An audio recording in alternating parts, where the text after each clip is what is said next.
Hello, world. It is Friday Junior. And welcome to another episode of Americana. I'm Willie Montague. I'm Shakhea Hinton. Today, we're digging into the issues shaping America right now: power, accountability, leadership, and what happens when institutions refuse to protect the people they claim to serve. Because real leadership isn't about performance, it's about responsibility. And only here do you get it. No spin, just straight facts here on Americana.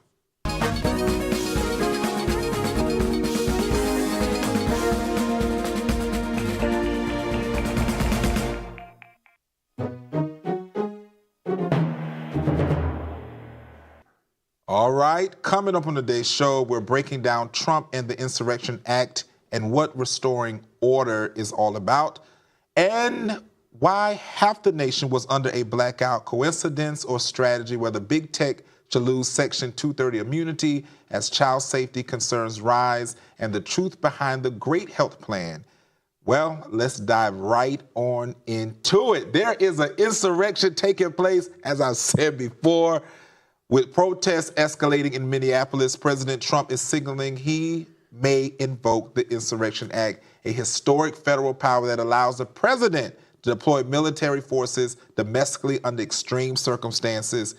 And quite frankly, there are those that are saying that this is basically a little overreach. But there are those that agree it is called for in this kind of situation. Shakhea, there's an insurrection that is taking place in Minneapolis. Why is nobody talking about it on the list? Well, this would be the second one if that's the case. I knew you were coming.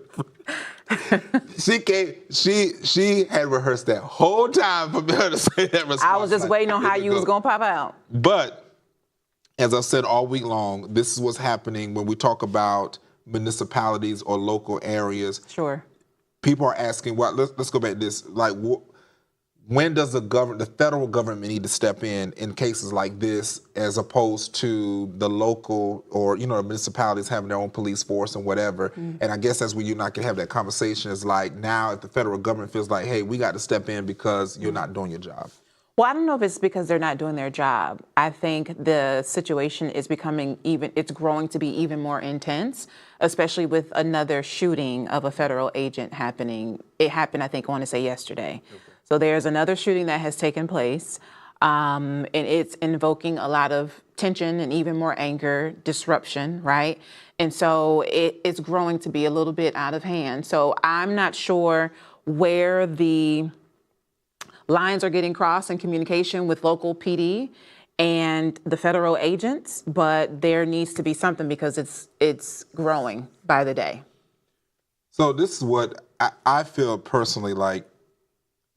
If, to me, it's only happening in these blue cities where they can't seem to get the control of their own people. No, and I think that's a far reach to say it's only happening in blue cities. Okay, so what red cities? Well, you don't see it happening in red cities because Trump is not deploying federal agents to go out there and do all sorts of illegal searches and removing immigrants within this country. You're not seeing that. Blue states are being targeted, and now it's becoming politicized. And Trump is saying that he's going to withhold federal dollars from governors who aren't, cooperating with this. I don't think that Governor Walz is not cooperating. He is honestly trying to cooperate with them, but there's been a breach. There is a stumbling block that they aren't. It's no one's talking. It's not happening. Well, that always happens in politics. No one is actually talking, but it goes back to me, which is quite alarming, is that this has been going on ever since we started with this whole with the Black Lives Matter. When all that started, it started escalating. Then it would die down. Then we had this, this police incidents, and then that would die down and come back up. And then we had I don't forget her name, just say quick. Goods. We had Miss Goods. Renee. All that stuff goes up and down, but it doesn't calm down in these areas. To me, is why can these elected officials not get their people together? Like you're getting money to pay for these, officers.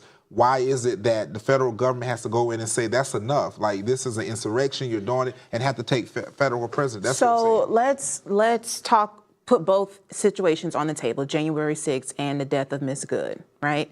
What is the difference to you? Why do you think the media is portraying January 6th as an insurrection compared to what we're seeing now in Minnesota?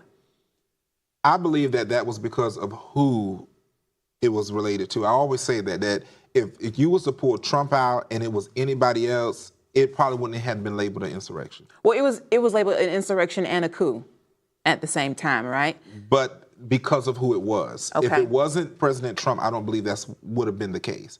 I think if anybody else would have happened to, if it was Obama, if it was even if it was Bush, I think people would have been like, yeah, he should be fighting back. But then here's the thing, it has never happened under any other president except for Donald Trump. And that shows you.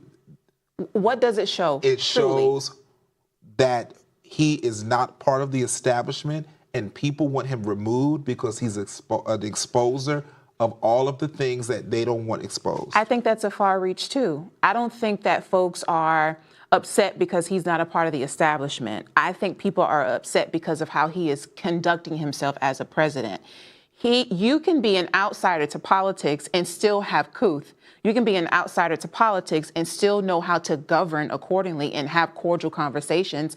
That is not Trump. And I think once we accept, and I think America has come to accept, that we are not going to get the presidential stature that we are accustomed to with Trump, we'll continue to see various things I think unfold. that we can go back to 2015, and I don't think he ever promoted that. We're talking about a businessman. We're talking about a developer. We're talking about a person who understands, the market. We're not talking about someone who just was put into this. And similar to Ronald Reagan, who spent, his early years in Hollywood.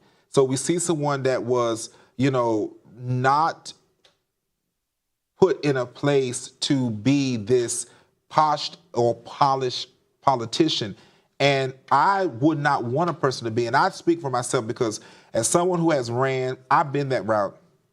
Shakhea, when they first came, I was that person. We're like that, polished. I'm sitting there, and then I'm showing up to these things. I'm saying all these things. I can't see you polished. I was, and it was the second time I ran. I was cutting my hair real low, the shaved off the beard. I'm going out there doing all the things. The shaking hands and kissing babies. And then I thought about it. I'm like, people are out here, can't get food, this, and the other. They don't want somebody coming out here, smiling and selling this pitch.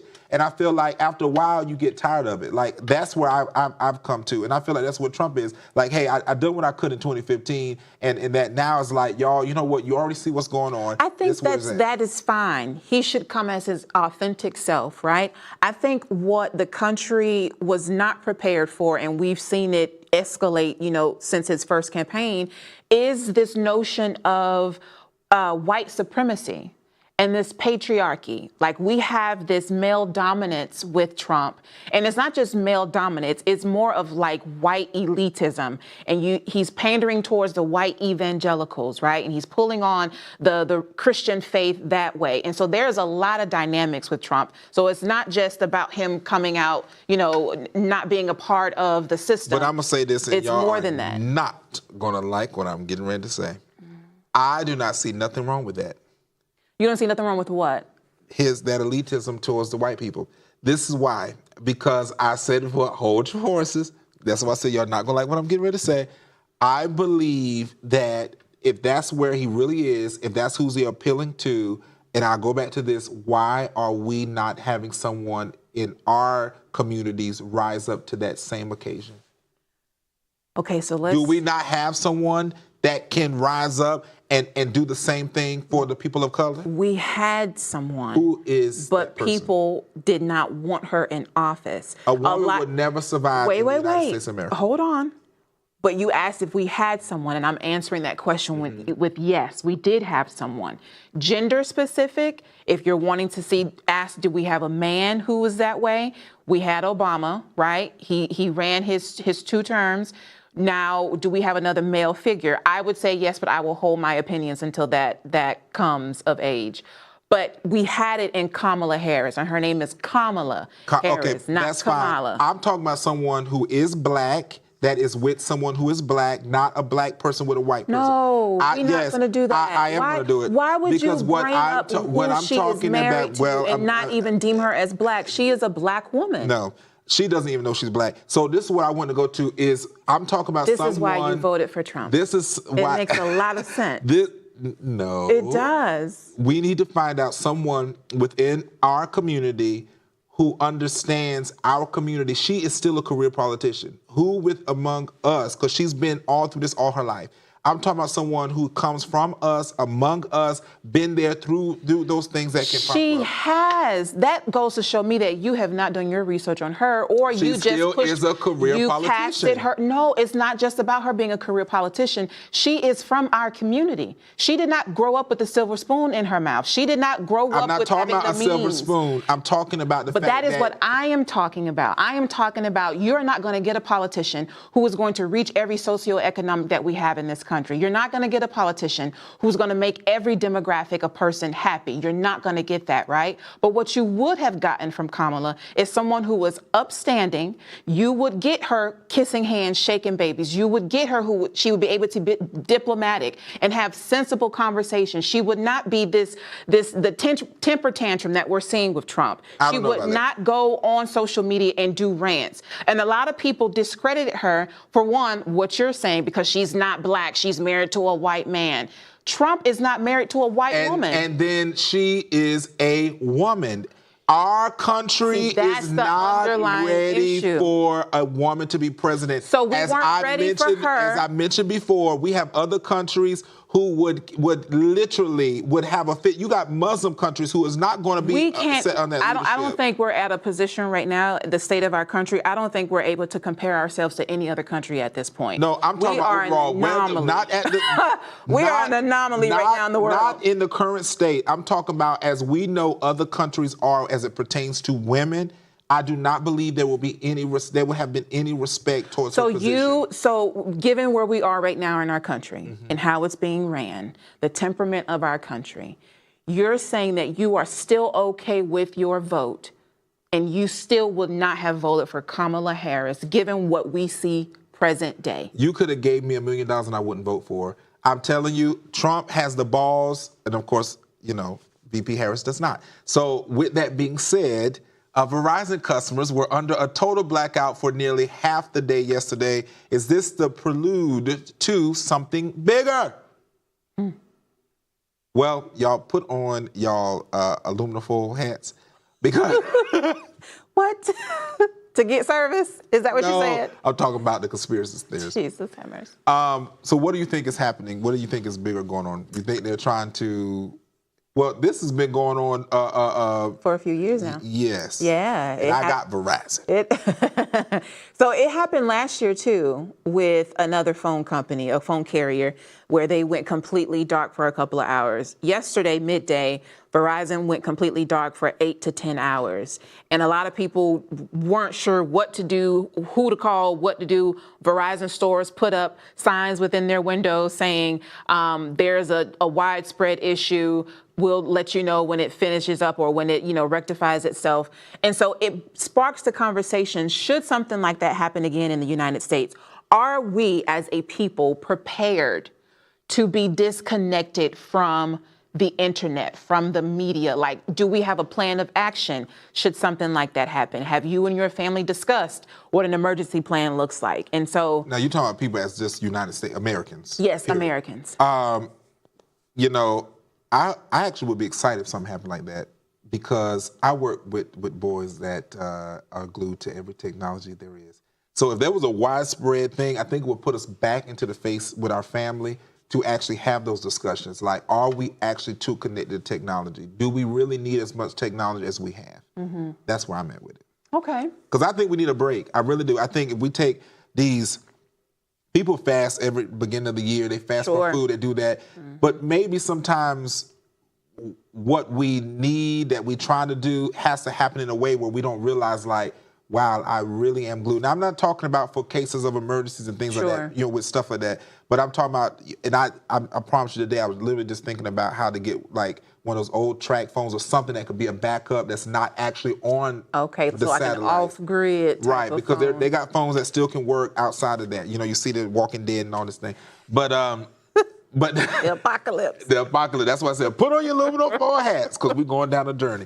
But what would you think would take? What would you do for your family? I personally think I would like it, but there does need to be a conversation because I think that America is trying to fight a physical battle and don't realize that I think the biggest battle we have is technology, and we don't know when our grids could be attacked from, because we don't know. Cyber attack. Right, cyber attack. We don't know what's going on out there and what people are doing. They may say, okay, America runs on Duncan. So, do we pull the Duncan? Yeah. That kind of Well, thing. we briefly talked about that last week. I can't remember exactly what topic, but we talked about what it would look like to go off grid, right? And how we consume so much technology. So I would agree with you on that. There is a lot of consumption. We have our banking information on our phones. We watch the news on our phones. Obviously, we talk and call and text people. So a lot of the things that our ancestors and our families, our older siblings and stuff used to do, they are not as privy to what we have now. So like when it comes to like the kids, the youth that you mentor and like my children, what does the world look like in about 5 or 10 years when it comes to technology? And so my family, we haven't discussed a plan, but yesterday made us consider like, hey, we need to, meet up somewhere and talk about if this were to actually happen, what's the protocol? Whose house are we going to? How do we know to meet? Where do we meet? What foods do we need to buy? All that sort of thing. Now, I'm going to tell you, and y'all know, today we just talk. We all over the place. But I'll tell you, I literally some years ago told my mother, and we have a prayer group, and I told them, I said, I want you all to have a bag packed with at least 3 days or 7 days worth of clothes always. Clothes that you ain't got to wear, the things that you're going to be able to have packed. Have you some food, have you some things aside, because we just don't know what the days ahead. Now, this was back maybe about 3 years ago, 3 or 4 years ago, and I was like, we need to really start like preparing ourselves because, it used to be like, people making like doomsday preachers and stuff like that.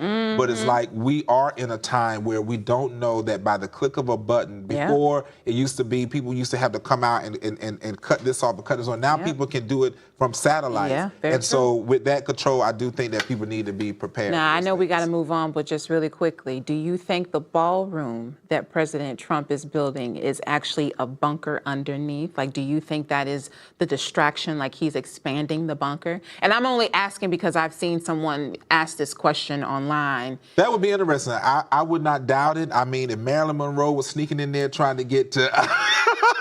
Say that lady business. Oh, okay, let's move on. Yeah, Say that lady business. Not gonna say that lady business. Moving on. All right, President Trump announced his great health plan today. Here's a few seconds of his announcement. Please take a look at this. Today, I'm thrilled to announce my plan to lower healthcare prices for all Americans and truly make healthcare affordable again. We're doing things that nobody's ever been able to do. We're calling it the Great Healthcare Plan. Today, I'm thrilled to announce my plan to lower healthcare prices for all Americans and truly make healthcare. Make America great again. Tell me, what do you think about Makes me this? want to vomit when I hear his voice. He said it's a great plan. Why is people upset? I'll say this, and we can put a timestamp on this. Put it. I am not relieved, but I am somewhat optimistic to see this plan in action, and here is why. The Republican Party had about 15 years to come up with the plan. No one had a plan. Trump wouldn't discuss what that plan was during his campaign. It was a concept of a plan, right? And so now we have the great healthcare plan, right? So I like that there is a name to this now, something tangible.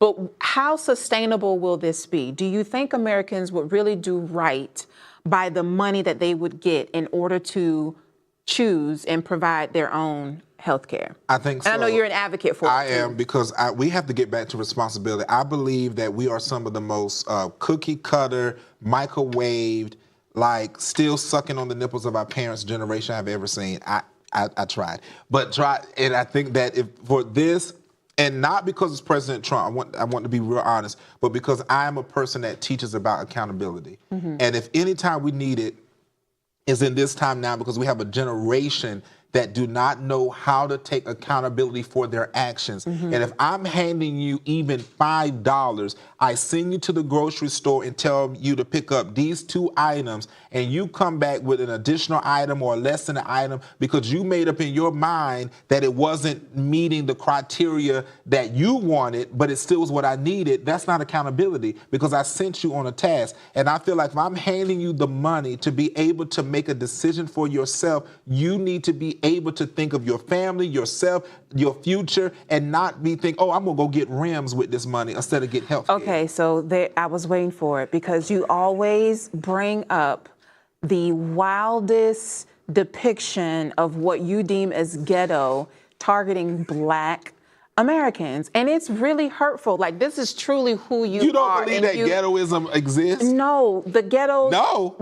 Listen, the ghettos do exist, but I hate that you continuously perpetuate that same narrative. There are other facets of Black Americans that you can also use as descriptive. And that's true. And if y'all guys follow me on my social media, Willie J. Montague on all platforms, I often talk about ways of Black economic futures. You do. However, here we are. I would say that I am sick of the ghettos, the hair bonnets, the tight pants, the stinky coochies that be all up and down the streets. It's time for a change in our Black culture. And we need a change. That's all I'm saying.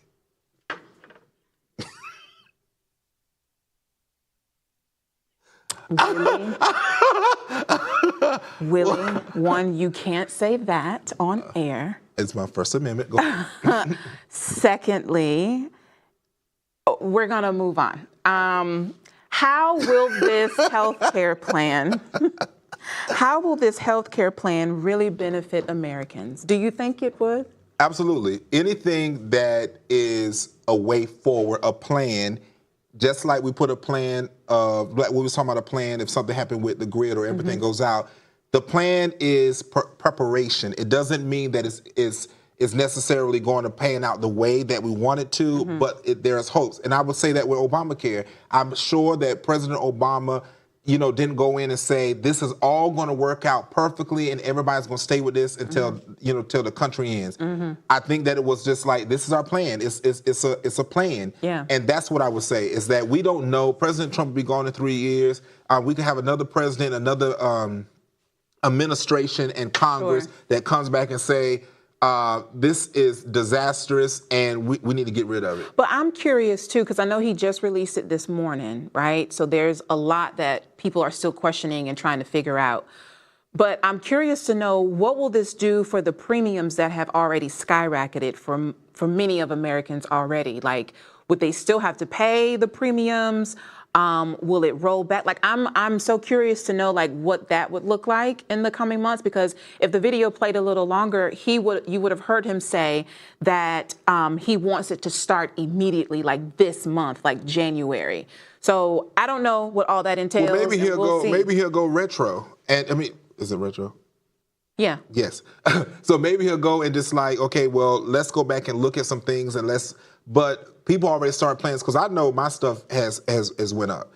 And so I know personally this would be a great help to me. Okay. But I would say that anything that can help the American people move forward is what we need to focus on, because this is what I'm going to say. I can't remember the guy who founded, I don't think I'm going to pronounce it right, but he founded he's on the market, whatever the thing is. He found a particular coin. I know we got to go, but he said that we have the next 5 years to make the next millionaires, and that's it. So basically what I'm saying is we need to take this opportunity to be about our business, and we need to take whatever things we can get to become wealthy. Child, y'all heard it here first on Americana. We got 5 years to do it. We got 5 years to do it. Well, it's been an interesting conversation tonight. I might say so myself. This is Shakhea Hinton. I'm Willie, Montague. This is Real Talk, No Spin, y'all. We will see y'all back here again tomorrow on Americana. Good night.